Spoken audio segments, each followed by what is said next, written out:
उसे ऐसा लगा जैसे उसकी सांसें रुक गई हो। अचानक उसे छटपटाहट भी होने लगी। डर और बेचैनी के कारण उसके माथे से पसीना टपकने लगा। वो चलते चलते रुक गई। ये देखकर मेनका उस पर चिल्लाई, अरे चलना, बर्फ क्यों जमा ली पैर में? नहीं जाना मुझे कहीं भी। कैसी जगह है ये? मैं यहाँ नहीं रहूंगी। मुझे अभी यहाँ से जाना है। उसे जिद पर अड़ा देखकर मेनका आग पर चढ़ी हांडी में आए उबाल की तरह उबल पड़ी। उसने पहले तो बेरहमी से उसके बालों को खींचा और फिर उसके गालों पर एक जोरदार थप्पड़ बजाकर उससे बोली, कहाँ जाएगी तू है? पूरे 35,000 रुपया दिया है तेरा, कौन भरेगा उसे? पैसा? कैसा पैसा? कौन सा पैसा? कोतवालनी बनने की कोशिश मत कर।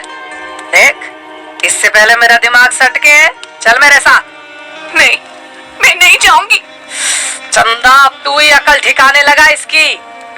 मेनका के कहते ही एक लंबे चौड़े किन्नर चंदा ने पूर्वी को पकड़कर उसके दोनों हाथ पीछे की तरफ करके मरोड़ दिए। दर्द से पूर्वी तड़प उठी। वो खुद को उसकी पकड़ से छुड़वाने की कोशिश करते हुए चीखी, छोड़ो मुझे, छोड़ो मुझे। लेकिन चंदा ने उसे छोड़ा नहीं, बल्कि बड़ी बेरहमी से उसे मेनका के कदमों में पटक दिया। छोड़ो मुझे। मेनका उसके पेट पर लात पे लात बरसाने लगी। तभी अचानक पूर्वी ने किसी चोट खाए जानवर की तरह मेनका के एक पैर को पकड़कर काट लिया। मेनका गुस्से में एक फटे हुए बादल की तरह गरजी। चंदा! चंदा ने एक हाथ मारकर पूर्वी को जमीन पर लिटा दिया और फिर उसके ब्लाउज पर झपट्टा मारकर उसकी छाती को नंगा कर दिया। लेकिन उसके हाथों का चलना यहीं नहीं रुका। उसने पूर्वी की धुन्नी पर एक जोर की चुटकी लेते हुए उसके पेटीकोट की डोरी खोल दी और फिर अपने एक हाथ से उसका मुंह दबाकर और दूसरा हाथ उसके पेटीकोट में डाल दिया।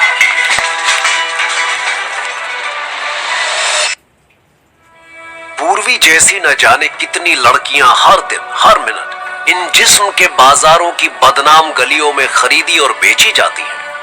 इनका ना तो अपने ऊपर कोई अधिकार होता है और ना ही कुछ कहने की आजादी। रोज इनके सपनों और अरमानों को लालच और वासना के बोझ तले कुचल दिया जाता है।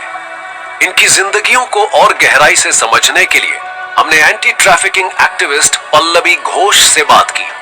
आइए उनसे इस सेक्स ट्रेड के बारे में कुछ जानते हैं। जहां तक कितने लोगों को बेचा जाता है ऑन ए डेली बेसिस, इसका कोई नंबर स्पेसिफिक नहीं है।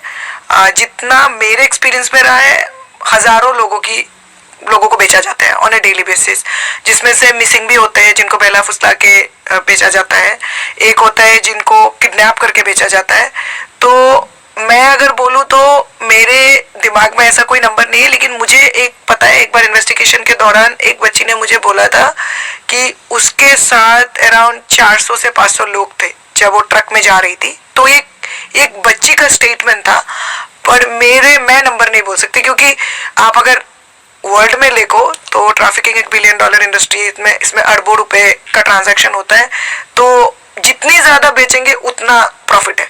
तो इस हिसाब से तो मैं तो बोल सकती हूँ कि हजारों को बेचा जाता है ऑन अ डेली बेसिस। सबसे पहले तो जैसे बेंगलोर वाली जो लड़की है, वो उसके पति ने उसको छोड़ दिया था, उसका एक बच्चा था, वो बहुत गरीब थी। तो क्या होता है, मैक्सिमम जो लोग होते हैं वो गरीब लोग होते हैं, उनका कोई ना कोई मजबूरी होता है, उनको खाने पीने की तकलीफ होती है, फैमिली शादी के बाद एक्सेप्ट नहीं करती है। तो मोस्टली क्या होता है, उन लोगों की तस्करी होती है, उन लोगों को बहलाया फुसलाया जाता है जिनका कोई नीड है। जैसे मैं बोलती हूँ, जैसे इस लड़की का भी था, ये भी मुझे बोल रही थी कि दीदी मुझे इतना अच्छा खाना खिलाया, मुझे इतने अच्छे जगह पे लेके गए। तो इस इंसान से अगले इंसान को इतना अच्छा उम्मीद दिलाना कि वो सोचता है कि यार जो मेरे को बहला फुसला रहे वो तो मेरे लिए भगवान है, तो उसको समझ ही नहीं आ रही कि उसकी तस्करी हो रही है। तो ये सबसे बड़ी चीज है जिससे अगले इंसान को बहला फुसला के लिया जाता है। पूर्वी के बारे में पल्लवी को कैसे पता लगा? क्या पूर्वी खुद कोठे से भागकर पल्लवी के पास गई थी या कोई उसका मैसेज लेकर पल्लवी के पास गया था? मेनका के इतने जुल्मों के बाद भी पूर्वी धंधा करने से इनकार करती रही, लेकिन फिर कोठे के मैनेजर बाबा ने एक ऐसा दांव चला जिसके बाद पूर्वी ने उनके सामने अपने घुटने टेक दिए। बाबा का वो दांव क्या था?